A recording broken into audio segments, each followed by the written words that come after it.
श्रेष्ठ पुरुष समाज के सामने अपने उज्जवल चरित्र का एक आदर्श प्रस्तुत करता है। उसका चरित्र युगों तक मानव समाज के लिए प्रकाश स्तंभ बनकर जीवन पथ को प्रशस्त करता है तथा उदाहरण बनकर अमर प्रेरक बन जाता है। साधारण जन उससे प्रकाश एवं प्रेरणा प्राप्त करते हैं। श्रेष्ठ पुरुष राग द्वेष से विमुक्त होकर अपनी अंतरात्मा में स्थित परमात्मा की ध्वनि से प्रकाश एवं प्रेरणा प्राप्त करता है। अपनी अंतरात्मा की ध्वनि का अनुसरण करने के कारण उसे अनेक बार अकेला चलना पड़ता है। वह लोकप्रियता के दुष्चक्र में नहीं पड़ता, क्योंकि लोक में स्वभाव, रुचि और मत की विभिन्नता होती है। मनुष्य अंतरात्मा की ध्वनि को सुनकर तथा सत्य के मार्ग पर चलकर ही लोकमान्य होता है। लोकप्रिय का लोभ मनुष्य को सत्य की राह से भटका देता है। श्रेष्ठ पुरुष यज्ञ भावना से स्वधर्म पालन करके अपने दृष्टांत द्वारा लोगों में कर्तव्य भावना को जगा देता है। वास्तव में लोगों को कर्तव्य के प्रति जागरूक करना, लोगों को जीवन में ऊंचा उठने के लिए उत्साहित करना तथा लोगों को उत्तम कर्म करने के लिए संप्रेरित करना श्रेष्ठता का लक्षण होता है। परिवार में माता पिता श्रेष्ठ होते हैं। माता पिता का आचरण संतान के मन पर गहरे संस्कार डालता है, जो उनके भविष्य का निर्माण करते हैं। माता पिता ही बच्चों को वास्तविक शिक्षा देते हैं, जो उन्हें जीवन में सुख समृद्धि दे सकती है। माता पिता जो भी बड़े और छोटे, अच्छे और बुरे तथा प्रत्यक्ष और परोक्ष विचार, कथन और कर्म करते हैं, बच्चे उन्हें देख लेते हैं और उन पर उनका संस्कार पड़ जाता है। माता पिता परस्पर प्रेम करते हुए परिवार के सामने अपने व्यवहार का उत्तम आदर्श रखकर ही अर्चनीय हो सकते हैं। माता पिता के उत्तम आचरण का अनुसरण करना चाहिए, दोषपूर्ण आचरण का नहीं। संतान का कर्तव्य है कि वे माता पिता के दोषों पर ध्यान न दे तथा उन्हें पूज्य मानकर उनका सम्मान करे। माता पिता सदैव संतान को अपने से बड़ा तथा सुखी देखना चाहते हैं। मेरा तेरा की संकीर्ण भावना परिवारों को कलह और कलेश द्वारा साक्षात नरक बना देती है। परिवार में सबको एक दूसरे की भावनाओं का आदर करना चाहिए तथा प्रेम, सहनशीलता, क्षमा और सहयोग द्वारा परिवार के वातावरण को मधुर बनाना चाहिए।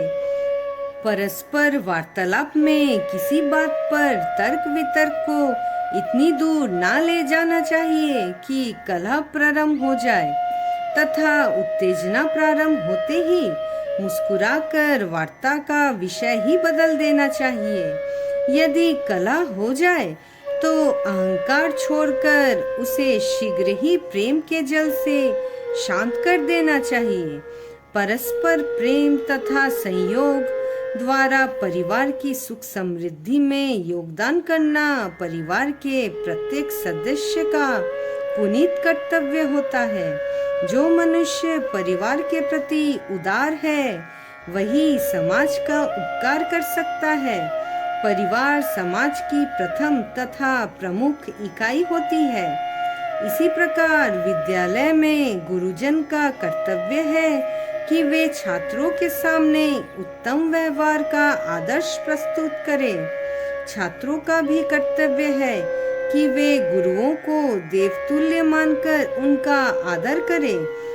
यदि श्रेष्ठ जन परिवारों और विद्यालयों के नेतृत्व में चारित्रिक महानता का आदर्श प्रस्तुत करें, तो सारा राष्ट्र ही स्वर्ग बन जाता है। सभी को अपने दायित्व का निर्वाह करते हुए दूसरों के साथ श्रेष्ठता का व्यवहार करना चाहिए।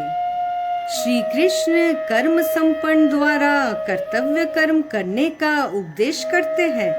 यह गीता के श्रेष्ठ मंत्र श्लोकों में से एक है। यह तो सत्य है कि प्रकाश और जल का मिश्रण नहीं किया जा सकता तथा दोनों अलग अलग होते हैं, किंतु दोनों का उपयोग एक ही काल में हो सकता है। ज्ञान एक प्रकाश है तथा भक्ति एक रस है। दोनों अलग अलग है, किंतु दोनों मानव जीवन के लिए आवश्यक है। ज्ञान विचार है तथा भक्ति भावना है। ज्ञान का उद्गम बुद्धि से है तथा भक्ति का उद्गम हृदय से है। अलग अलग होते हुए भी ज्ञान और भक्ति परस्पर विरोधी नहीं है, बल्कि परस्पर सहायक है। आध्यात्मिक चेतना मनुष्य में विवेक का निर्माण करने में विशेष सहायक होती है। आध्यात्मिक चेतना से सात्विकता एवं विवेक का उद्भव एवं पोषण होता है तथा जीवन यात्रा का लक्ष्य स्पष्ट हो जाता है। भगवान श्री कृष्ण कहते हैं, मनुष्य को भौतिक स्तर पर जीवन संघर्ष के साथ आध्यात्मिक चेतना को भी जोड़ देना चाहिए, जिससे मनुष्य जीवन पथ पर ना भटककर परम लक्ष्य की प्राप्ति की ओर अग्रसर होता रहे। आध्यात्मिक चेतना से अनासक्ति का उदय होता है। आध्यात्मिक चेतना का अर्थ यह बोध होना है कि परमात्मा सत्य है और जगत के पदार्थ नश्वर है तथा आत्मा जो मानव का वास्तविक अहंग है परमात्मा का ही अंश है। परमात्मा सर्वेश्वर है, नित्य शुद्ध बुद्ध एवं चैतन्य है। परमात्मा ही सृष्टि के मूल में स्थित है तथा सृष्टि में ओतप्रोत है। परमात्मा समस्त चेतना का मूल स्रोत है। वह ज्ञान, ध्यान, कर्म और भक्ति द्वारा हमारे में प्राप्त है। केवल परमात्मा ही सत्य है। समस्त भौतिक पदार्थ असत्य अर्थात नश्वर है। मन और बुद्धि के स्तर से ऊपर उठकर अनेकता में एकता का दर्शन करना तथा भौतिक सुख भोग से परे आत्मा के आलोक का अनुभव करना अध्यात्म चेतना है। मनुष्य मोह, ममता और वासना छोड़कर अर्थात अनासक्त होकर ही सत्य पर दृढ़ रह सकता है तथा शांत एवं सुखी भी रह सकता है। अतएव मनुष्य को कर्म तथा कर्म फल के प्रति अनासक्त रहना चाहिए।